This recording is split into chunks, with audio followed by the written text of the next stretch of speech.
இணையத்துல பரவலா உலவி வரும் ஒரு வீடியோ சமூகத்தின் மனசாட்சியையே உலுக்குது.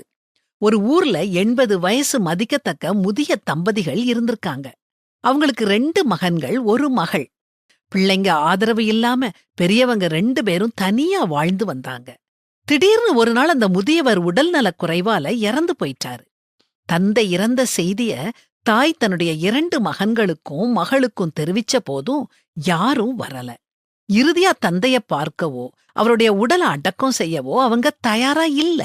அந்த மூதாட்டி கண்ணீரோட, பெரிய பையனோட போன் சுவிட்ச் ஆஃப்ல இருக்குது, வேணும்னே சுவிட்ச் ஆஃப் செஞ்சிட்டான். ஒரு நாள் முழுசும் காத்திருந்தேன், யாரும் வரல. 2 நாட்கள் கடந்துட்டுது, எந்த பிள்ளையும் எட்டி பார்க்கல. இனி காத்திருந்தா அக்கம் பக்கத்தினரும் உதவ முடியாமல் போயிருவாங்கங்கிற எண்ணத்துல நானே இறுதிச் சடங்க நடத்தி என் கணவரை அடக்கம் பண்ணிட்டேன்னு சொன்னாங்க. அந்த மூதாட்டி பெற்ற பிள்ளைகளோ பேரப் பிள்ளைகளோ உறவினர்களோ யாரும் இல்லாம, பக்கத்து வீட்டுக்காரங்க, மயான தொழிலாளர்கள், காவல்துறையினர் உதவியோட தான் மட்டும் தனியா கணவருக்கு இறுதி அஞ்சலி செலுத்தி கல்லறையில் அவருடைய உடலை அடக்கம் செஞ்சிருக்காங்க. இந்த வீடியோவை பார்த்த உடனே இவ்வளவு துன்பத்தை தாங்கி அந்த மூதாட்டியோட மன வலிமை நெகிழ வச்சது.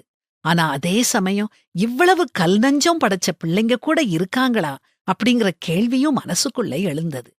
மனிதாபிமானம் மட்டும் இல்ல, மனசாட்சியும் மறத்து விட்டதைத்தான் இந்த நிகழ்வு காட்டுது. குடும்பத்துக்குள்ள சண்டைகள் இருக்கலாம், ஆனா இந்த மாதிரி சமயத்துல பிள்ளைங்க முன்னாடி நிக்கணும். இது ஆன்மாவுக்கு செய்யப்படும் மரியாதை மட்டும் இல்ல, நம்முடைய பெற்றோர் சமூகத்துல மரியாதையோட விடைபெற பிள்ளைகள் செய்ய வேண்டிய கடமையும் கூட.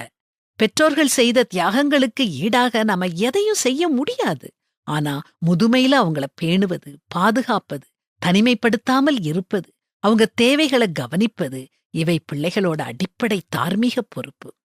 உன் தேவனாகிய கர்த்தர் உனக்கு கொடுக்கிற தேசத்திலே உன் நாட்கள் நீடித்திருப்பதற்கு உன் தகப்பனையும் உன் தாயையும் கனம் பண்ணுவாயாக அப்படின்னு வேதாகமமும் நமக்கு அறிவுரை சொல்லுது.